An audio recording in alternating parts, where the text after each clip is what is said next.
So as a street photographer, what do you do when it gets cold outside? Too cold for you to go out and, do what you enjoy doing in the street, which is taking images.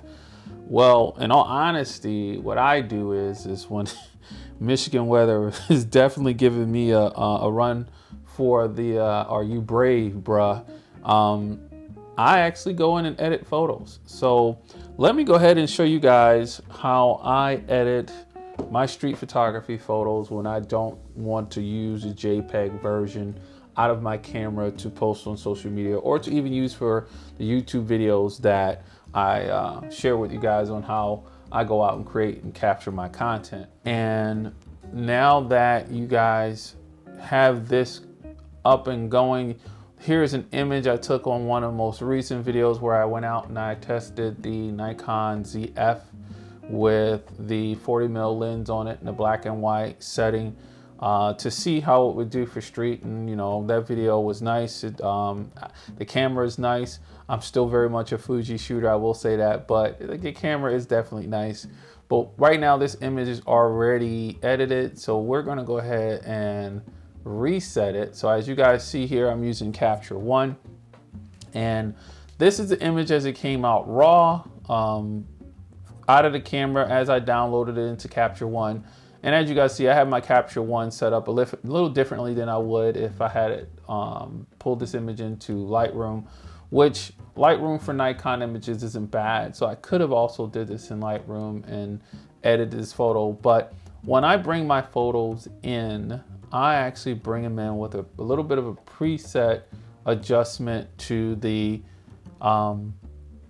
clarity and to the structure. I usually bring the clarity and the structure up about around 20.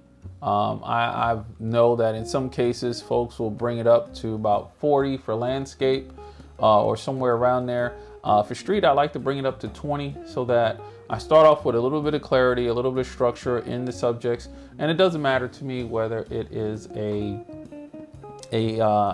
image of a person or not, because I can always lower that, right? So I have a preset called My Start that I will download these photos in, and that way it starts them off that way. I do not use auto white balance and auto exposure, auto adjust on the download, because the lighting can vary so much in taking the images out in the street, depending on where the subject is and how the light's hitting them, that I'd rather do it myself for the photos that I like, right?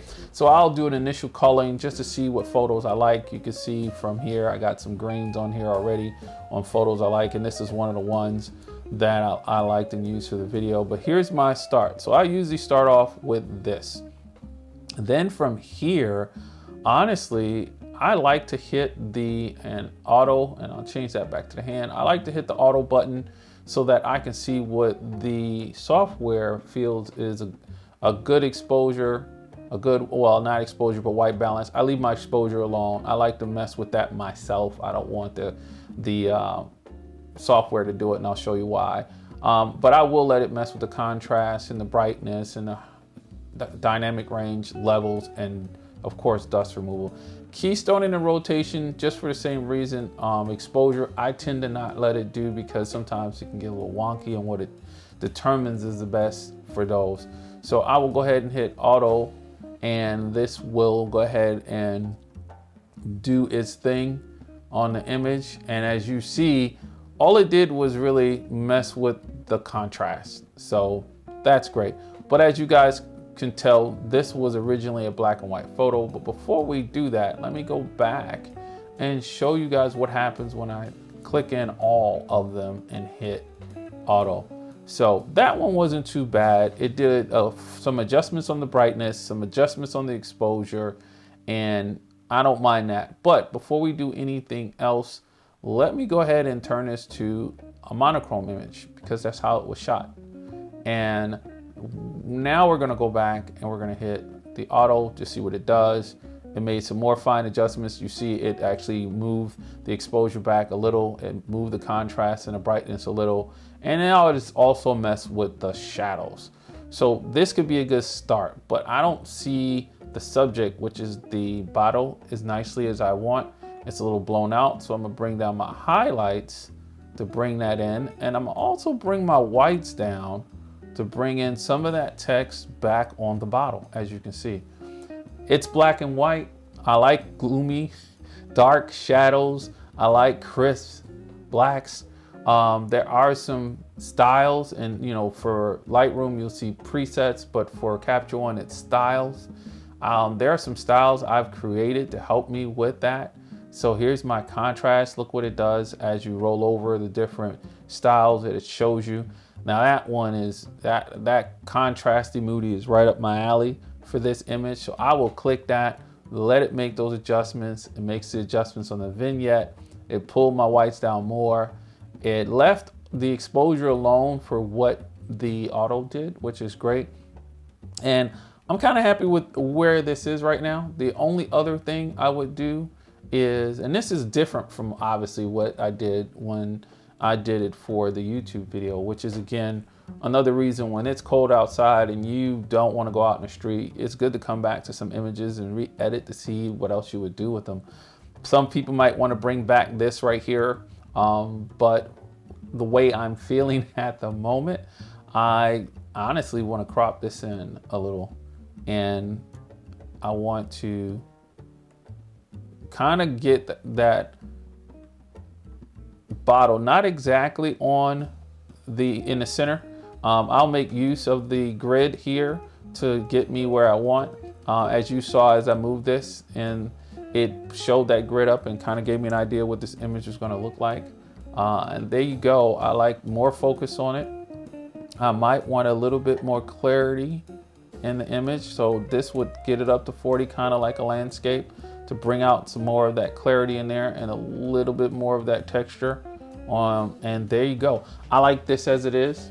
So I would actually take this image and change the color on it to purple, because I use purple to say, hey, this could be a good social media post image now for what I want to do in the dark and moody. Also put this image on the Instagram and YouTube post to see what you guys think. So that's what I will do when it's a little cold outside. Another thing I will do along with editing images is I will clean my gear.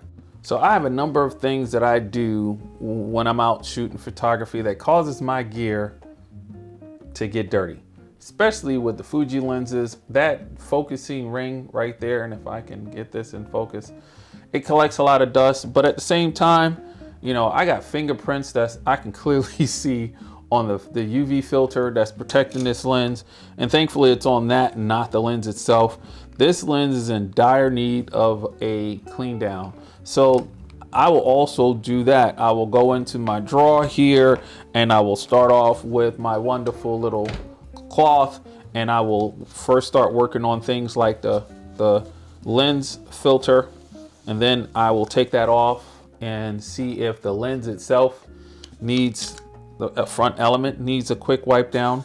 I use the lens cloth along with lens wipes to go after that. That actually looks really nice. So it looks like it was only the filter that needed some attention on the front.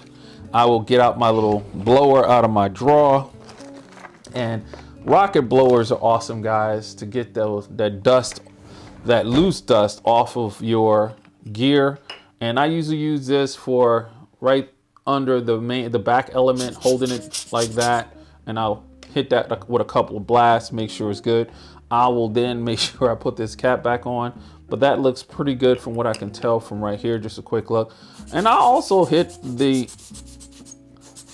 lens itself with it to get any loose dust I can get off of there and clean this bad boy down. When it comes to the camera bodies themselves, so me getting a cleaning system for all my cameras, including the GFX cameras, to clean the lenses or the sensors off, I'll do that. I have a liquid and wipes specific for the sensor sizes, and here they go. So this is for APS-C that I use for my Fuji APS-C cameras, and here's the liquid that I use as well.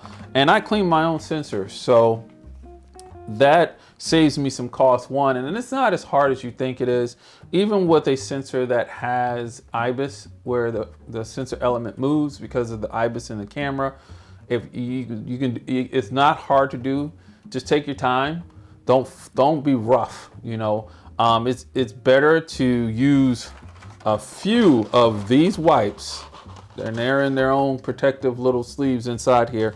It's better to use a few of them with some of that liquid on it to get a tough spot out than it would be to really push hard down on that sensor and really kind of jam on it while the IBIS element is moving.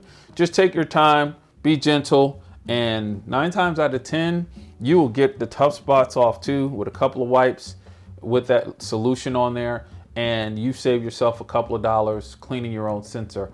Along with that, I actually have another cloth, which I think is in my other drawer, but I will have a separate cloth like this one. Actually, I use this cloth right here to actually wipe the exterior down as well. I never use the same cloth I wipe the element with, the front element, or even the back if I'm not using one of the pencil type deals, which I generally would use for this, and I will use for the eye cup on my cameras. So this wonderful thing right here, I will use the lens pencil because it's smaller and it has that smaller tip on it to get into those, to clean those.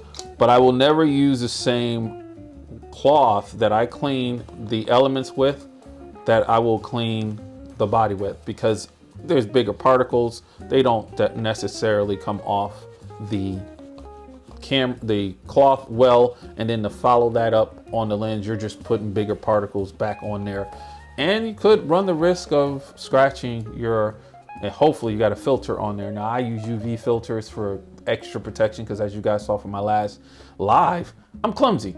I dropped the 30 macro right on the ground. So but yeah, as you can see, this is looking a lot better now that I've done just a real quick basic rub. So those are the things I do when the weather is beastly outside and my common sense is saying, no, you stay indoors. So I will usually go back to images. Sorry about hitting that mic. I'll go back to my images that I've recently worked on, try a different style on them as far as, you know, lighting, exposure, your clarity, your colors. Like if I kept that image color, what could I have done with it playing around, and just give myself more opportunity to see how I want to show off that photo. Then I will clean my gear. And then the third thing, and I'll end the video with this, is I'll actually go in and look at videos of YouTubers that I follow to learn new things. I will look at my street photography books that I haven't looked at yet, or look at them again that I have on the shelf over here. And then I will also look into self-education on the craft that we all love, which is photography. So as much as I love street photography, I do portrait work, and that ranges from everything from event photography to literally senior portraits. And it never hurts to continue to learn about your craft. So for me, I'm always looking at videos on lighting, and I'm always looking up lighting because I want to make sure I'm comfortable with flash when I need it for client work, and when I'm using it for, we'll use a term for this year, passion projects, since I've heard that a number of times already. So there you go. Work on your edits, clean your gear, self-education, self-improvement in your craft. Have a nice, cold, wintry weekend for those of us that are in those areas, and I will see you guys on the next video.